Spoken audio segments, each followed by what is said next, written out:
l'asse della Pontebana tra San Fiore, Godega di Sant'Urbano, tetti scoperchiati, piante sradicate, danni ad aziende e abitazioni, treni fermi, il racconto dei testimoni, abbiamo temuto il peggio. A Conegliano le violente raffiche di vento hanno abbattuto decine di alberi tra i viali del centro, dove rami e tronchi sono finiti sulle auto di passaggio e in sosta, e il parco del Castello. Piogge e grandine hanno battuto tutta la pedemontana dal Basso Feltrino al quartiere del Piave, con allagamenti di strade e piani interrati. Frana a Vas, chiusa la provinciale 1 bis.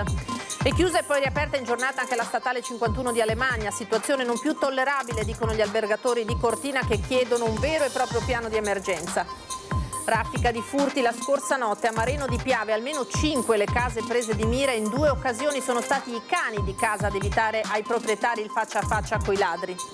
Malviventi anche in un'abitazione di Musano di Trevignano, bodybuilder corre in soccorso della madre ma viene colpito e ferito dai ladri.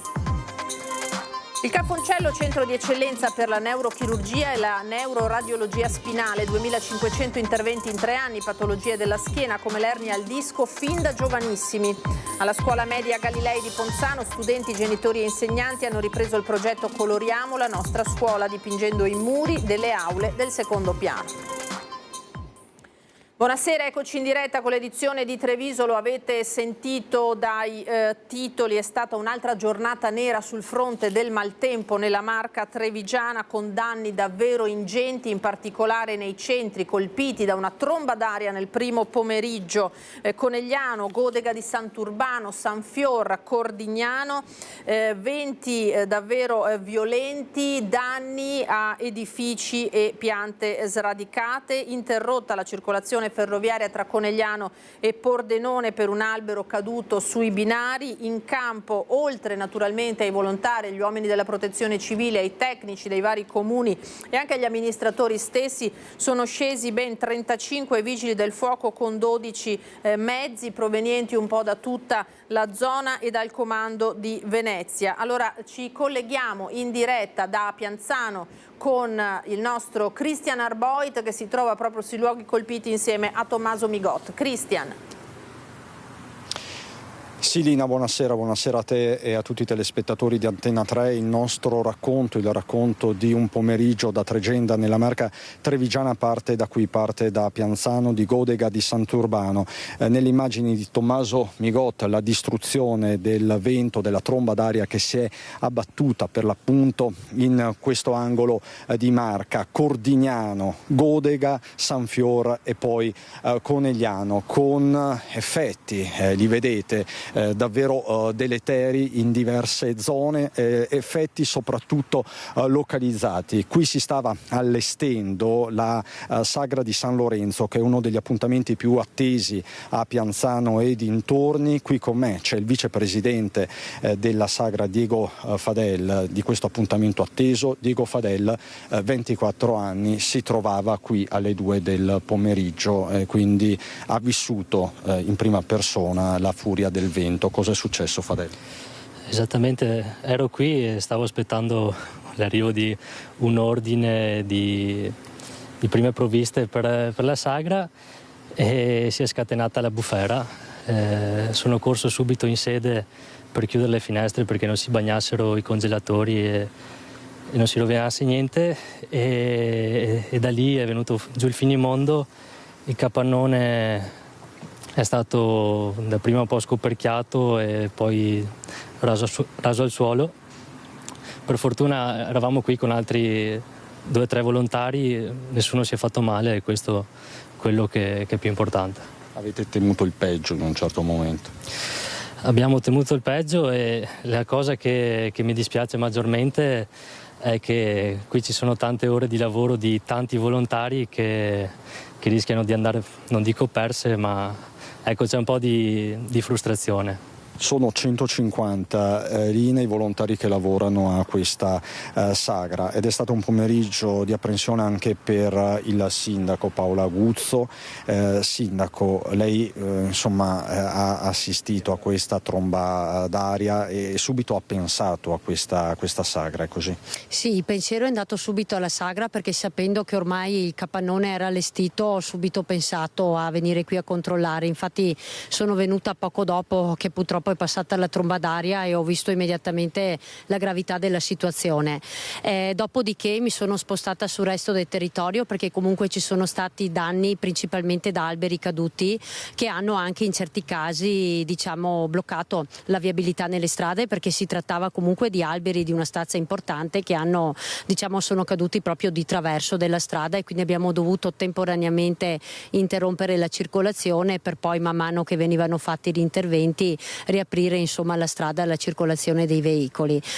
Fortunatamente, Sindaco, nessuno è rimasto coinvolto in maniera seria. Fortunatamente no, perché anch'io quando sono venuta qua il primo pensiero era che qualcuno non fosse sotto il capannone, perché logicamente sapevo che c'erano dei volontari in questi giorni, e quindi per fortuna nessuno si è fatto male, sicuramente è la cosa più importante. Come diceva il vicepresidente del gruppo festeggiamenti di San Lorenzo, il mio pensiero va a tutti questi volontari che hanno lavorato in tutti questi mesi per poter partire questo sabato, e io spero e cercheremo di essere loro vicini affinché possano ripartire, ovviamente riuscire a comunque svolgere l'evento, perché so quanto ci tengono, so quanto amano questo appuntamento, appunto la sagra di San Lorenzo, e credo che tutti loro meritino un plauso, perché si sono subito rimboccati le maniche, come avete visto, e sebbene erano ovviamente tristi per ciò che era successo, si sono messi immediatamente al lavoro, quindi bravi. E si sono rimboccati le maniche anche all'azienda Crevadi. Siamo nel territorio comunale di San Fior. 4 dipendenti erano all'interno del capannone, anche lì tutto è volato in aria, le immagini e le testimonianze in questo servizio.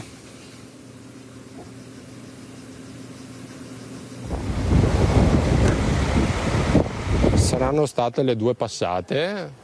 E così di punto in bianco che aveva cominciato a piovere, è venuto a grandinare e nel giro di pochi secondi si è alzata una folata di vento allucinante, che io ero anche sopra sul palco, ho cominciato a sentire venire giù cose che il mio collega ci ha chiamato tutti giù, perché dalla vetrata qui davanti ha visto proprio il coperto volare via. E ci siamo riparati sotto gli scaffali così, perché pensavamo che venisse giù tutto a un certo momento, perché proprio c'era il vento, aveva una forza spaventosa. San Fior, via Pomponio Amalteo, in pochi istanti una tromba d'aria ha spazzato via come fosse di carta il tetto del capannone che ospita la Crevadi, ricambi auto e veicoli industriali, e la Piave SRL, servizi per l'edilizia. Le lamiere ed il materiale isolante sono sparsi nel raggio di un centinaio di metri. I dipendenti erano al lavoro, per fortuna non si registrano feriti né tra i lavoratori né tra i passanti. Fortunatamente eravamo tutti al sicuro e qui non passava neanche nessuno, che di solito è sempre un via vai di gente. Che anche la chiesa ha fatto un po' da paravento, perché se volavano queste lamiere in mezzo alla strada, che passava qualche macchina, poteva succedere qualche bel disastro. Sul posto è subito arrivato anche il proprietario dell'immobile. Ingenti i danni causati dalla tromba d'aria allo stabile. Cos'è successo? Qua ci sono danni. La tromba d'aria ci hanno avvisato mentre eravamo a pranzo, come vedete si è scoperchiato tutto, è stato tolto il tetto su un capannone di 1500 metri e adesso stiamo cercando di intervenire in modo di garantire le persone che sono dentro, che la merce che sia dentro non venga danneggiata. Stiamo programmando un intervento immediato per mettere in sicurezza l'immobile e poi adesso vedremo. Noi abbiamo per fortuna una copertura assicurativa e quindi al di là che è dovuto, che dobbiamo garantire i nostri inquilini che possano lavorare, noi faremo la nostra parte. Ferma anche la circolazione ferroviaria sulla linea Venezia-Trieste, come vi abbiamo documentato nel telegiornale regionale delle 18:30, quindi chiaramente si sta provvedendo anche lungo i binari, alberi caduti e rami, tanti rami, stanno operando decine di vigili del fuoco lungo tutta la Pontebana e lungo tutta la dorsale. San Fior, pomeriggio difficilissimo anche in centro a San Fior davanti al municipio, alberi rasi al suolo, intervenuto con la motosega anche il sindaco Gastone Martorella. Queste le sue parole. Sindaco Gastone Martorell, siamo nel cuore di San Fior, c'è una palazzina alle nostre spalle che sembra bombardata, vetri a terra, qui un cimitero d'alberi, cos'è successo? È successo che in 2 minuti è arrivata una tromba d'aria, probabilmente ci siamo trovati nel centro di un ciclone che fortunatamente non ha fatto grandine ma ha buttato giù alberi da tutte le parti, dalla Pontebana a una decina di strade comunali, ma alla ferrovia, cioè il treno è ancora sulla ferrovia fermo e quindi spero che non abbia fatto male alle persone perché non mi è arrivata notizia, però di danni ne ha fatti abbastanza.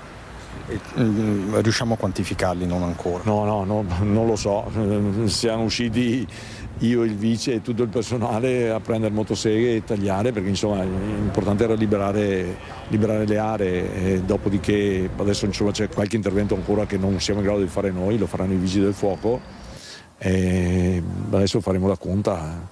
C'erano anche 2 alberi in Pontebana che fortunatamente non hanno coinvolto nessuno. Fortunatamente sono caduti dalla parte opposta alla strada, fortunatamente adesso recupereremo, ma almeno non hanno bloccato a Pontebana insomma, e non sono caduti addosso alle auto perché i platani sappiamo che dimensione hanno. Così dunque a San Fior, Sindaco Guzzo, lei ha sentito i suoi colleghi, intendete procedere, chiedere lo stato di emergenza, come vi muoverete nelle prossime ore? Adesso sentirò i miei colleghi appunto e poi vedremo come muoverci per quanto riguarda Godega, vedremo insomma quella che è la situazione e se ci sono insomma richieste specifiche in tal senso. Ecco, e per quanto riguarda la sagra di San Lorenzo, vicepresidente Fadel, cosa farete?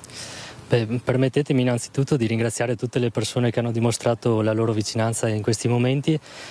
Un altro, non ultimi gli alpini, uno dei modi per aiutarci potrebbe essere quello di venire da noi. Noi in questi momenti cercheremo di rimboccarci le maniche e di ripartire al più presto. Ecco. Ed eventualmente recuperare il tempo perso.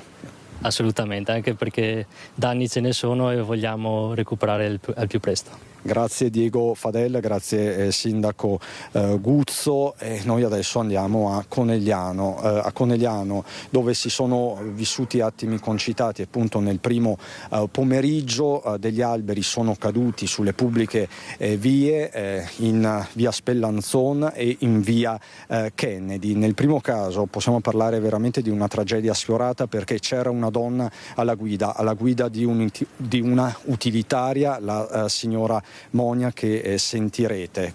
Questa è la situazione a Conegliano. Per il momento dal coneglianese è tutto con questo servizio. Lina, ti restituisco la linea accanto a Tommaso Migotta. Erano verso le 14, stavo andando al lavoro e c'era vento, non pensavo così, ho visto volare un ramo, ho guardato verso sinistra per sorpassarlo, ho visto che l'albero cadeva. Ho frenato, in quel momento è caduto l'albero, ho lasciato la macchina e sono scappata. Manca qualche minuto alle 2 quando in pochi attimi si scatena l'inferno, raffiche di vento fortissime spazzano Conegliano e decine di alberi piombano al suolo. Qui siamo in viale Spellanzon, un grosso albero sradicato dalla furia del vento cade centrando prima una Mercedes parcheggiata, poi l'auto della signora Monia alla guida. L'impatto con la Mercedes finita quasi completamente distrutta ha attutito l'urto con l'utilitaria che altrimenti avrebbe schiacciato la donna. Al momento cosa ha pensato? Io non ho pensato, io ho preso paura, sono uscita, non sapevo, ho lasciato tutto in macchina e sono andata in un negozio qui vicino a chiedere un numero di telefono perché non avevo il telefono con me per chiamare mio marito, sinceramente. E niente, ho preso paura, ho capito dopo cosa ho rischiato. È andata bene così? Sì, è andata bene così. Le macchine rifanno ancora, persone no, perciò va bene così. Paura anche in via Kennedy, qui il vento ha sradicato alberi ed un palo della luce. Io ero dentro e quando ho sentito, mi sono accorto che c'era qualcosa che non andava, tromba d'aria o d'acqua, ho abbassato le tapparelle. Quando le ho rialzate, dopo quando ha smesso di piovere, è andato via il vento, e mi sono accorto del disastro. Disintegrato dall'impatto con un grosso albero il tetto di questa Toyota Aygo, dentro c'è pure il seggiolino di un bimbo, poteva davvero essere una tragedia. Il palo della luce e per fortuna è andato a finire da quell'altra parte della strada, altrimenti avrebbe tranciato completamente la macchina se cadeva in quella direzione. è stato il vento è stato fortissimo perché gli alberi erano completamente piegati. Impressionanti le immagini dall'alto. Ho sentito un grosso colpo e l'albero che si è proprio strappato e un gran tonfo, e in effetti deve essere stato il lampione che si è proprio rovesciato, forse è stato l'albero a spingerlo, non lo so, so che era un vento tremendo. Lei che cosa ha pensato in quel momento? Ho tanta paura, mi sono messa a piangere. Un miracolo che nessuno si sia fatto male. Si può dire mettere un cero alla Madonna, veramente, perché non è successo proprio niente. Un miracolo? Un miracolo proprio, perché se era il periodo della scuola con i ragazzi sarebbe successo un disastro, perché di fronte abbiamo le scuole di liceo scientifico. Queste le avete viste le impressionanti immagini raccolte dai nostri colleghi Cristian Arboito e Tommaso Migot, che ringrazio, dalla zona del Coneglianese, poi su verso la provincia di Pordenone. Ci spostiamo più verso ovest, verso il quartier del Piave, colpito per l'ennesima volta, in questo caso non tanto dalla furia del vento ma dalla furia dell'acqua. Andiamo a vedere questo video che ci è arrivato dal molinetto della Croda di Refrontolo. Vedete le acque del torrente Lierza con quale furia scendono dalla cascata del molinetto.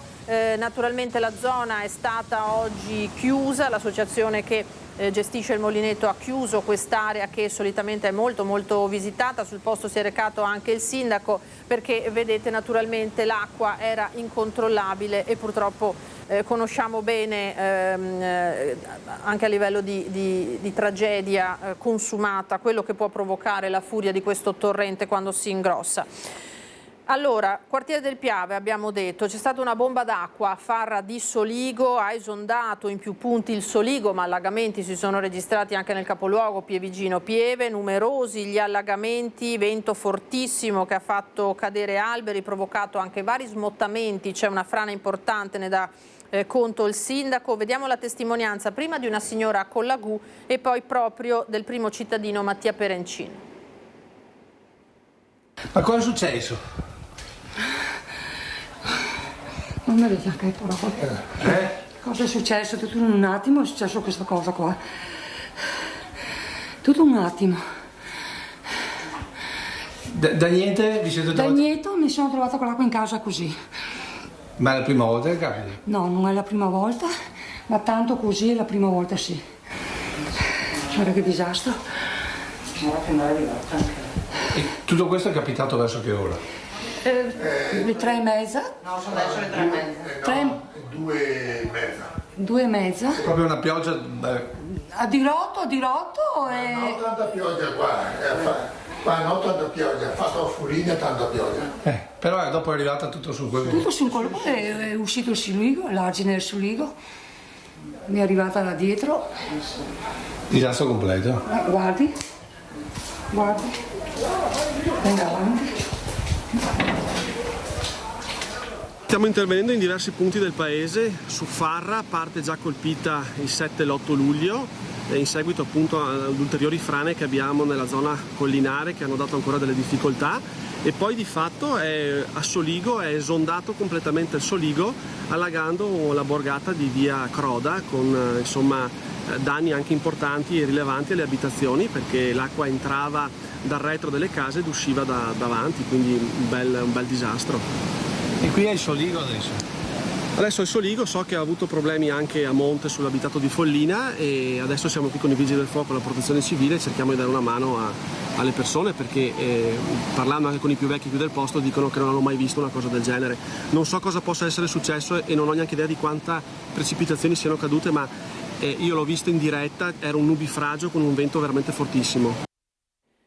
Ecco, sindaco che ha dato un ultimo report pochi minuti fa parlando di via Collagù sul lato di Soligo, che è chiusa per una grossa frana staccata dal pendio. Siamo in località Fontanello, naturalmente uomini ancora sul campo, vigili del fuoco, protezione civile, polizia locale per cercare di contenere questi danni ingenti che si sono verificati. Proprio il sindaco Perencina ha nominato Follina, lo avete sentito, dove è esondato appunto il Follina, affluente del Soligo, nonché i corsi d'acqua che provengono da Labella, caduti alberi sulla provinciale a Solighetto, Borgo Bisoli in stato di criticità, detriti in località Farrò. Ascoltiamo Cristian Dallar, che è un residente di Follina, e poi anche in questo caso la sindaca Paola Carniello.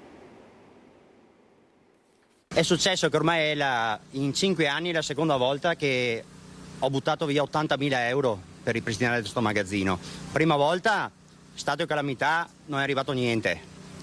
Questa volta, invece di fare le strade e i ponti dove cacchio non servono, invece di alzare questi ponti qua che l'acqua non passa sotto, non fanno niente.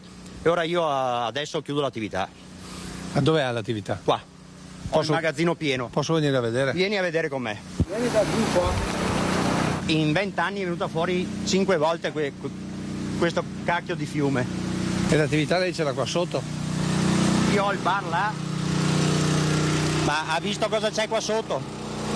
Io ho altre 60.000 euro di spese, 60.000 euro di spese, ne ho già spesi 80 5 anni fa, e loro fanno i ponti per il percorso per le biciclette, invece di alzarmi un ponte qua dove l'acqua non passa sotto. Ma cosa devo fare io? Chiudo l'attività, io non so più cosa fare. Secondo lei cosa devo fare?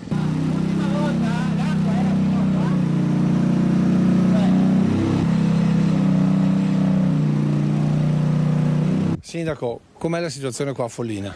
La situazione qui a Follina è, come in tanti altri comuni, tragica. L'acqua esce da più punti, a Pedeguarda è caduta una frana e quindi ha ostruito il torrente e quindi problemi di allegamenti.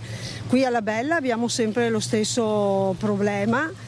Ci sono dei corsi che sono sempre più stretti e queste bombe d'acqua sicuramente non aiutano.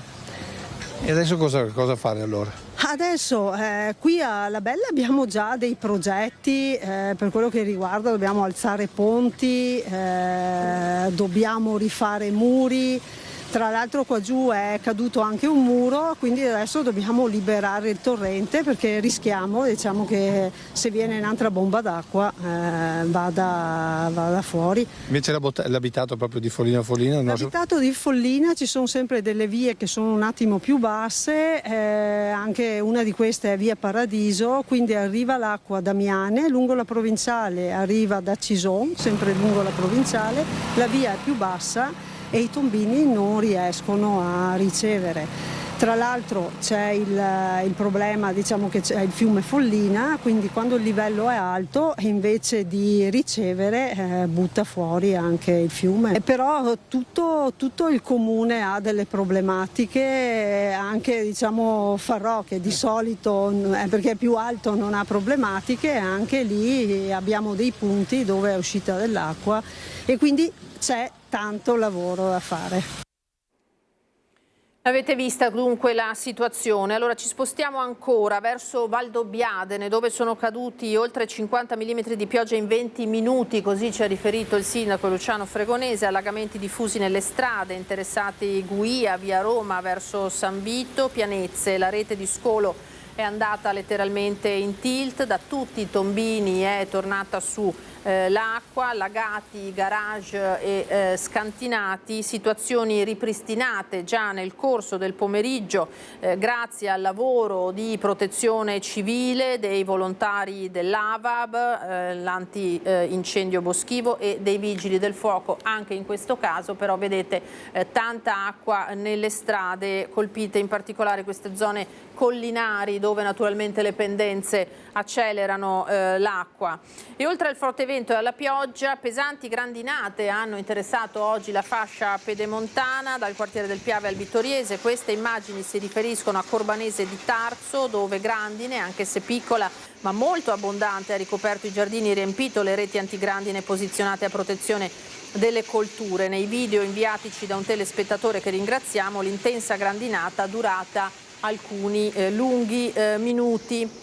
Allora, noi di maltempo torneremo a parlare poi nella pagina del Bellunese, adesso ci fermiamo per qualche istante di pubblicità, poi torneremo con altra cronaca.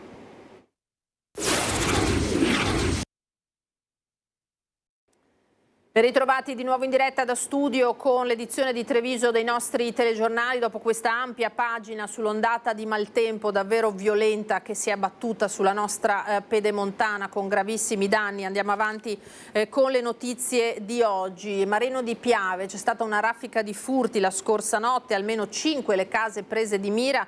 In 2 occasioni sono stati i cagnolini di casa, anzi in un caso un lupo cecoslovacco addirittura, a evitare ai proprietari il faccia a faccia con i malviventi. Stavamo dormendo, a un certo punto sentiamo Nesia che va avanti e indietro sulle stanze, la stanza da letto e la cameretta. E lei si era affacciata probabilmente alla finestra e ha visto qualcuno, sicuro. È stata Nescia, questa bellissima lupa cecoslovacca, a sventare alle 2:30 di notte il furto nell'abitazione dei suoi proprietari in via Campana, a Mareno di Piave. Il cane ha messo in fuga il ladro, che poco dopo è stato sentito piombare al suolo dal terrazzino dove era salito utilizzando una scala, per poi dileguarsi nella notte. Nescia, dolce ed affettuosa, è molto protettiva nei confronti della sua famiglia e questo ha evitato che i padroni si trovassero faccia a faccia con il malvivente. Ci abbiamo lavorato tantissimo da quando ha 4 mesi a portarla in campo e lei sa perfettamente quando è l'ora di attaccare per salvare noi più che altro. Però è stata tranquilla, lei si è appoggiata solamente alla finestra, alla zanzariera, non ha né abbaiato né fatto nulla, solo ringhiato. Grazie a lei non sono entrati in casa. Ma questo non è l'unico colpo tentato nella notte a Mareno. Sempre in via Campana i ladri sono entrati in almeno 3 abitazioni, compreso il bed and breakfast Civico 30. Sono entrati, però probabilmente non hanno trovato niente di loro interesse. Hanno rovistato nel deposito, ma non hanno preso nulla. Colpo riuscito anche in una villetta poco distante. Il compagno ha parlato con un vicino e anche lui hanno rubato delle cose in macchina. Un PC portatile, degli attrezzi di meccanica. Dopo via Campana i ladri sono passati nella vicina via Piave, ma anche qui gli è andata male a farli scappare i 2 cani di casa, Nano e Cracker. I cani si sono messi ad abbaiare in maniera furiosa, proprio erano tutti e 2 dentro perché dormono dentro. Mia moglie si è alzata per prima, li ha fatti uscire. I 2 cani si sono precipitati verso la recinzione posteriore di casa, ma solo al mattino i proprietari si sono accorti dell'intrusione nel garage, trovandolo aperto con l'auto dove qualcuno aveva rovistato e una bici abbandonata nella fuga nel giardino. E evidentemente erano riusciti a cominciato a portare fuori le biciclette e quando loro si sono accorti, perché hanno un udito, soprattutto il piccolo, che è una cosa incredibile, basta sentire un minimo rumore che lui... e poi l'altro dietro. Evidentemente appunto sentiva sono scappati, eccetera, infatti in fuga perché c'era appunto lì sulla stradina, hanno perso anche il berrettino. Degli episodi sono stati avvisati i carabinieri che ora indagano sull'accaduto. Il sospetto è che possa trattarsi della stessa banda che nei giorni scorsi ha battuto a tappeto Susegana e il Coneglianese. E il sindaco di Mareno, Andrea Modolo, in queste ore si è confrontato con i carabinieri dopo questa notte di furti vissuta in paese. Si teme che, come è avvenuto nelle ultime 2 settimane in altri comuni del Coneglianese, i ladri possano tornare a colpire avendo preso di mira la zona. L'appello è quello di prestare la massima attenzione e avvisare subito le forze dell'ordine. Mentre in altri comuni ci sono stati molti più furti, da noi probabilmente la cosa sta un po' iniziando, per cui mi sento di raccomandare di aumentare l'attenzione, aumentare la vigilanza da parte sia dei residenti, attivando l'allarme, possibilmente anche collegandolo con i carabinieri, perché è un servizio gratuito che viene dato e che loro molto stimolano, e quindi di chiudere gli infissi, chiudere bene la casa e di sorvegliare fare un po' di più di quello che magari si fa normalmente, anche specie le case dei vicini. Dopodiché, laddove si avverte un qualcosa che non va, qualcosa di strano, non lavarsi la coscienza semplicemente scrivendo sui social la cosa che si è vista una macchina sospetta, che bisogna chiamare tempestivamente le forze dell'ordine subito, perché loro hanno la conoscenza, conoscono anche altri antefatti che ci sono, sanno se è opportuno intervenire tempestivamente, come e cosa. Quindi segnalare tempestivamente alle forze dell'ordine ogni qualcosa che è anomalo. E c'è stato un altro furto in un'abitazione, questa volta a Musano di Trevignano, presa di mira la casa di una signora che appena si è resa conto della presenza dei ladri ha chiamato il figlio che ha incrociato i malviventi. Questo è il carry-on in metallo e plexiglass angolato e queste sono le ferite che ha causato venendo utilizzato come arma contundente. Sono le conseguenze del furto in casa avvenuto martedì sera in questa trifamiliare di via Palladio a Musano di Trevignano. Protagonisti la signora Raffaella Genovese, il figlio Roberto Colusso e 2 ladri molto probabilmente dell'est Europa. Cosa è successo? Chi mi ha attenduto che era la finestra aperta e entrai dalla camera qua dietro, dalla camera, e là si è chiuso a chiave. Hanno levato la federa e hanno buttato dentro tutto. Io quando ho visto la porta chiusa ho gridato, ho chiamato Roberto, vai fuori che c'è i ladri, che entrano e sono entrati nella finestra. A quel punto interviene il figlio Roberto che ha agito distinto. Io non ho pensato ai ladri, io ho pensato solo a mia mamma. Quando sono arrivato non l'ho vista e praticamente sono entrato dalla finestra dove sono entrati i ladri. È stato un caso che li ho trovati, ci siamo incontrati. Roberto, che è un personal trainer ma soprattutto campione italiano di bodybuilding, non ci ha messo molto ad immobilizzare a terra il malvivente con la rifurtiva qui tra i bidoni dei rifiuti, ma non mi ero accorto che c'era un altro ladro che mi ha aggredito alle spalle, per cui insomma alla fine ho dovuto mollare la presa e pensare solo a mia mamma. Diversi punti di sutura alla testa e ferite su tutto il corpo, il risultato dell'aggressione alle spalle del secondo ladro che ha utilizzato il carry-on come arma da taglio. Non erano assolutamente italiani, hanno detto qualche parola in italiano ma con un accento straniero. Ma come erano fisicamente? Ben messo? Quello che avevo bloccato era ben messo fisicamente, l'altro sinceramente non l'ho visto, erano incappucciati con il passamontagna. I 2 ladri e probabilmente anche un terzo complice che faceva da palo sono fuggiti per i campi circostanti lasciando in mezzo al mais quasi tutta la refurtiva di bigiotteria, ma tenendosi l'unico oro presente, la fusione di 3 fedi, ricordo di famiglia di mamma Raffaella. Sti 3 anelli di oro, mia mamma, mio marito e mia. Fa male perdere così i propri ricordi, sottolinea Roberto, ma sarebbe stato peggio se gli avessero aggredito la mamma. Per questo lancio un appello soprattutto alle persone anziane. Loro entrano in casa con la gente in casa. La difesa sta nel cercare di avere certe attenzioni, chiudersi, non lasciare porte aperte, finestre aperte. La cronaca giudiziaria col processo per la morte di Mattia Battistetti, il 23enne di Montebelluna, morto sul lavoro nell'aprile del 2021, schiacciato da un carico di 15 quintali staccatosi da una gru stamane in tribunale a Treviso. Il pubblico ministero ha formulato le proprie richieste per i 6 imputati accusati a vario titolo dell'incidente sul lavoro che ha portato alla morte del ragazzo. Complessivamente sono stati chiesti 14 anni e 4 mesi di condanna. L'udienza la vedete nelle immagini e così anche il presidio che come sempre era presente all'esterno del tribunale. Voltiamo pagina. A Mogliano adesso per l'assemblea di Confapi, Treviso e Venezia in un clima di incertezza internazionale e di problemi che toccano le imprese come il reperimento di nuove forze lavoro a partire dai giovani.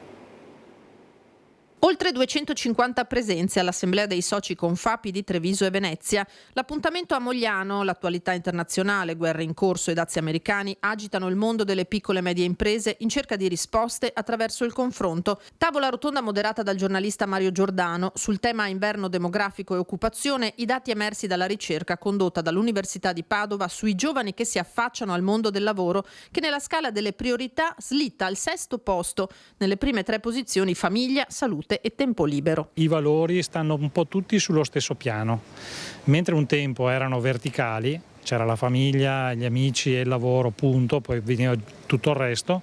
Oggi invece c'è una pluralità di valori e quindi loro nei confronti del lavoro cercano occasioni, opportunità che mettano insieme come una sorta di puzzle il lavoro con le altre dimensioni di vita. Fino a qualche anno fa il potere contrattuale era esattamente l'inverso, cioè era l'azienda che selezionava. Oggi sono i giovani che decidono qual è il lavoro o qual è l'occupazione, la mansione che corrisponde di più alle proprie attese, alle proprie gratificazioni.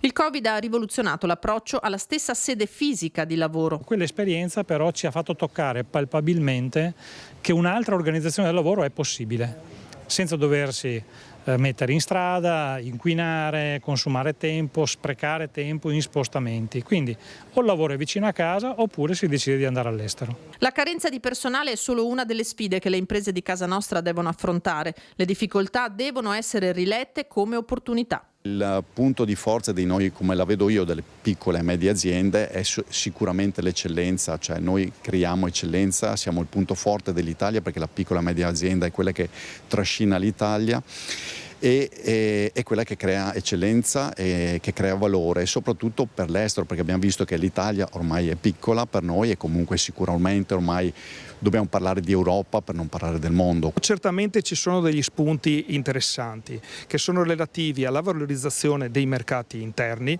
Infatti noi come Confapi Venezia e poi Treviso stiamo studiando proprio delle soluzioni anche fieristiche per poter fare una promozione dei prodotti del nostro territorio per ampliare i mercati anche all'interno della Comunità Europea.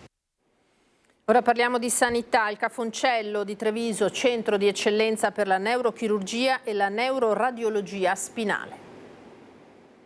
L'ospedale Cafoncello si conferma un importante punto di riferimento per la diagnosi e il trattamento delle patologie della schiena, come ribadito dal direttore generale dell'ULSS 2 Francesco Benazzi, che al termine della conferenza stampa di presentazione del nuovo modello Treviso ha espresso parole di stima e approvazione nei confronti dell'operato sinergico del reparto di neuroradiologia interventistica e neurochirurgia.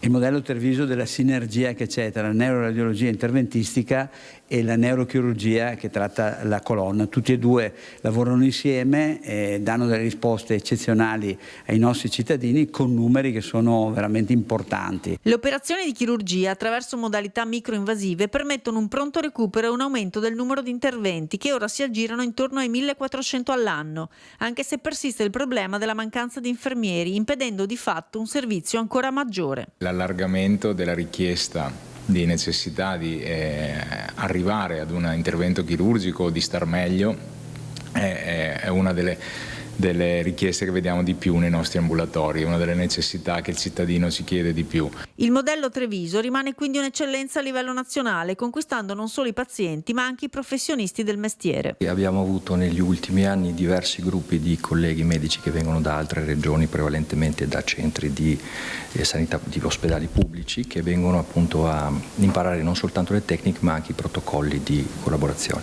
Diverse regioni italiane e anche dall'estero. La prevenzione comunque per le patologie resta la chiave. La prevenzione posturale è l'unica cosa su cui noi possiamo agire come persone, quindi evitare posture viziate, sforzi fisici, solo questo. Però molti dei lavori che fanno i nostri pazienti sono lavori pesanti in cui questo non si può evitare.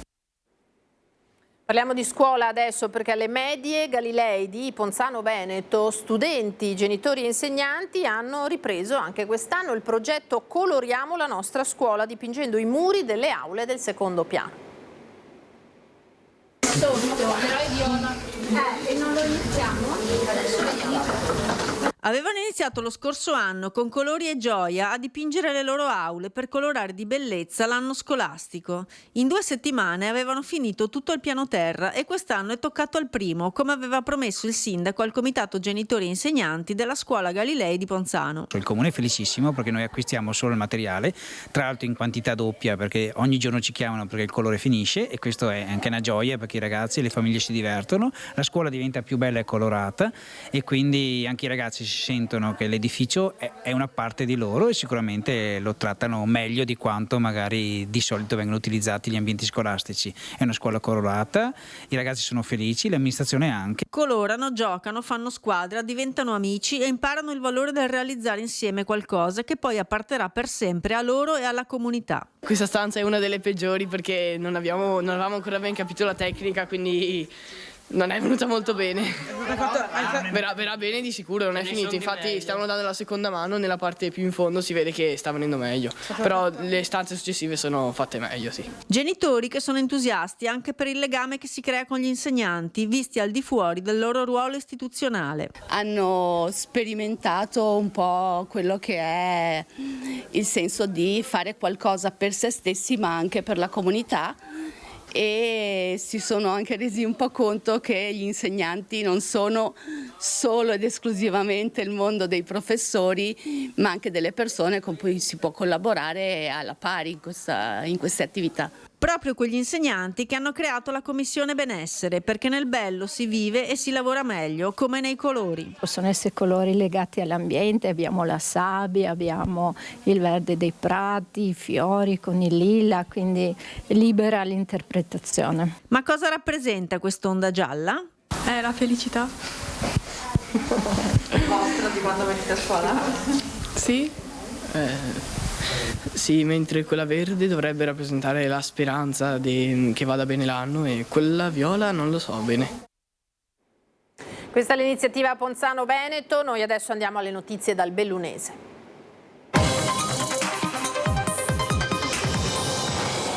E allora torniamo a parlare del maltempo, pioggia torrenziale e vento dalla scorsa notte su tutta la provincia di Belluno. La fase di maltempo annunciata da ARPAV puntualmente ha colpito la provincia causando disagi a ripetizione soprattutto alla viabilità. I pluviometri hanno fatto scattare l'allerta a San Vito e la 51 di Alemagna è rimasta chiusa fino alle 12:30 di stamattina, mentre si pensa alla riapertura anche in orario notturno a partire dal 1° agosto, sempre che le condizioni meteo lo consentano. Il violento nubifragio del pomeriggio ha causato una frana, eccola qui sulla provinciale della sinistra Piave a Scalon di Vas a Sette Ville. La colata si è verificata all'altezza del bar Le Bollicine, ha ostruito entrambe le carreggiate. Sul posto il personale di Veneto Strade in azione con le ruspe per liberare la sede stradale. La strada è stata temporaneamente chiusa al traffico. Allagamenti a Macchia di Leopardo sono segnalati in Val Belluna. In provincia c'è massima allerta perché la possibilità di nuovi smottamenti anche in assenza di piogge è concreta. La situazione di incertezza legata invece alla viabilità della 51 di Alemagna non è più tollerabile, lo afferma l'Associazione Albergatori di Cortina, che oggi a più di un mese dagli eventi franosi che hanno interessato prima Borca di Cadore e ora San Vito, chiede la predisposizione di un vero e proprio piano di emergenza. Il tempo dell'attesa è finito. Per la 51 di Alemagna serve una visione strategica e una risposta decisa, e serve adesso. È dura la presa di posizione dell'Associazione Albergatori di Cortina a un mese dall'inizio del calvario per la strada delle Olimpiadi. Uno stato di incertezza non più tollerabile, tuonano gli albergatori, che assieme ai lavoratori di tutto il comparto ricettivo stanno subendo disagi crescenti. Abbiamo veramente, credo, urgenza di trovare una soluzione che possa negli imminenti mesi salvare quello che è la stagione, non per i flussi turistici, perché questi comunque continuano ad avvenire, ma abbiamo paura che veramente il servizio possa essere compromesso. A far saltare i nervi l'ennesima decisione di non riaprire la strada negli orari previsti in seguito alle copiose precipitazioni delle ultime ore. La situazione è rientrata nella tarda mattinata, ma il danno per i lavoratori che quotidianamente si spostano per raggiungere Cortina era già fatto, e in tanti via social si sono detti pronti a non presentarsi al lavoro se il tratto della statale a San Vito sarà di nuovo chiuso in assenza di congruo preavviso. Le richieste dell'Associazione Albergatori di Cortina sono perciò chiare: estendere con urgenza la fascia oraria di apertura anche alle ore notturne, installare adeguata illuminazione o un presidio fisso in loco, fornire comunicazione unica, ufficiale e aggiornata in tempo reale, coordinata tra ANAS, prefettura e comuni per evitare confusione, e valutare la predisposizione di una viabilità alternativa emergenziale. Una soluzione che sicuramente va trovata attraverso le amministrazioni, attraverso quelli che sono gli gli enti provinciali, regionali e del governo. Perché la montagna vive di persone e senza mobilità non c'è lavoro, non c'è servizio, non c'è turismo. Se Sparta piange, Atene davvero non ride. Sulla statale 52 invece Carnica, in Comelico, i cantieri stanno causando grandi disagi economici e sociali alle aziende. I clienti che entrano in negozio, tanta gente dice che l'anno prossimo non tornerà più perché ci sono delle difficoltà veramente logistiche per arrivare nei nostri negozi. Alex Tomè è un giovane imprenditore comeliano. La sua è una piccola attività che ha aperto 1 anno e mezzo fa per produrre formaggi con latte di qualità conferito dalle malghe della zona. Visti i chiari di luna, una determinazione e un coraggio da vendere che però in questi mesi si stanno scontrando con difficoltà logistiche inimmaginabili fino alla scorsa primavera. Noi lavoriamo tanto 3-4 mesi all'anno e non è giusto che gli unici mesi all'anno in cui si lavori mi vanno a impiantare tutti questi cantieri che potevano essere svolti tranquillamente durante tutto l'inverno, durante periodi di bassa stagione. Questi 3 mesi per un'azienda in Comelico fanno la differenza, soprattutto per aziende operanti nel turismo, e quindi di conseguenza siamo preoccupati. Abbiamo incontrato Alex Tomè a Belluno perché assieme a Luca Frescura e Thomas Menia Corbanese di Giovani e Futuro ha voluto portare la sua testimonianza al prefetto Rocco Berton, a cui sono stati presentati i risultati del sondaggio svolto fra le aziende del Comelico sotto scacco a causa dei cantieri disseminati lungo la 52 Carnica. Tutte le aziende intanto riscontrano dei disagi economici, il 14% registra già una perdita superiore ai 10.000 euro e quindi il tema è sociale. Delle imprese ci hanno detto che saranno costrette a chiudere alla fine dell'estate, chiusura dell'impresa vuol dire perdita di posti di lavoro e quindi è necessario che le istituzioni si facciano sentire a tutela del Comelico e a tutela della montagna. Una programmazione di cantieri impazzita, la definiscono le aziende che già avevano fatto pace con i disagi causati dai lavori alla Galleria Comelico e che hanno appreso le notizie dei nuovi interventi dalla stampa e dal gruppo Facebook creato per informare i cittadini sulla viabilità della statale Carnica. Ci sono state delle sorprese per le imprese e le aziende del territorio, c'è sicuramente una scarsa pianificazione con il territorio e gli attori di questi cantieri che sono cantieri impattanti e quindi noi chiediamo una maggiore condivisione con tutto il territorio. Il prefetto ha assicurato un ruolo da intermediario con ANAS per capire se è possibile modificare, snellire o posticipare i cantieri che si occupano di taglio piante, coppatura dei tronchi, asfaltatura, posa della fibra. E però par di capire che di pacche sulle spalle e di promesse i residenti della montagna ne abbiano abbastanza. La situazione è grave, il disagio sociale sta crescendo in modo vertiginoso, stiamo cercando in tutti i modi di spiegare ai nostri cittadini come sindaci, come istituzioni le gravi difficoltà, però è il momento ora di rispettare il nostro territorio, di calendarizzare correttamente i cantieri e cercare di rispettare quelle che sono le necessità del Comelico.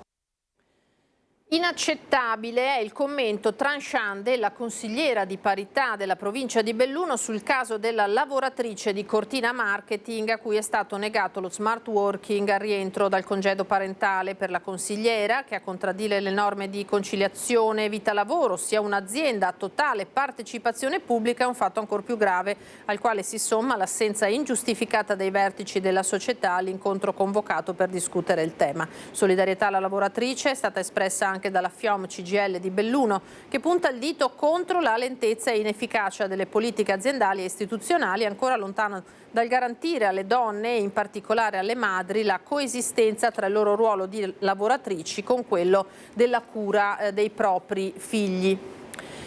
Olimpiadi, perché anche Belluno avrà il suo villaggio olimpico, sarà temporaneo e destinato a ospitare i circa 250 autisti di pullman per il trasporto per e da Cortina.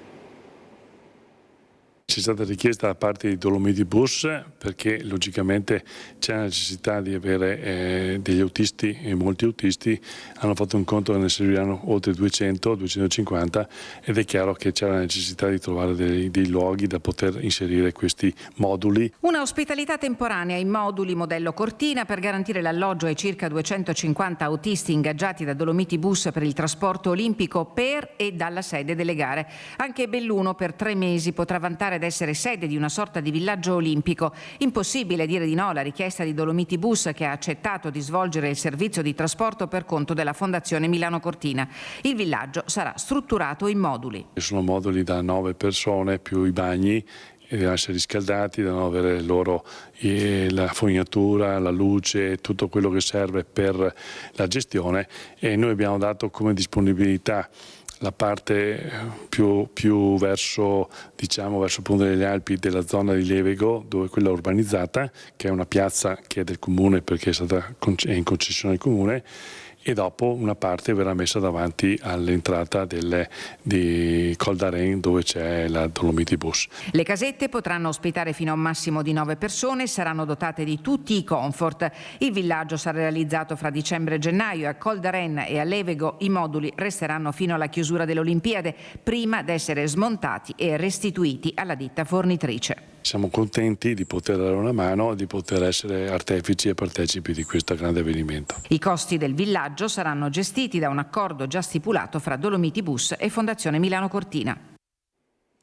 Chiudiamo con una buona notizia, un boom di nascite in meno di 24 ore all'ostetricia dell'ospedale di Feltre, accaduto domenica scorsa, e l'evento raro conta la bellezza di 7 nuovi nati, il primo all'1:30 di notte, l'ultimo alle 19:25, 6 bambine e un maschietto, 4 residenti in provincia di Belluno, 1 in Primiero e 2 nel Trevigiano. Un momento di gioia condivisa non solo dai genitori ma anche da tutto il personale, una giornata piacevole, una sorpresa a testimonianza della qualità dei servizi offerti, il commento del commissario Giuseppe Dalbene, un record e un segnale di speranza verso un nuovo trend di crescita della natalità, il pensiero della primaria Ilaria Pezzani. Nelle immagini, eccoli qua, i piccoli con le mamme e le ostetriche Giulia e Carlotta che le hanno assistite durante il travaglio e il parto.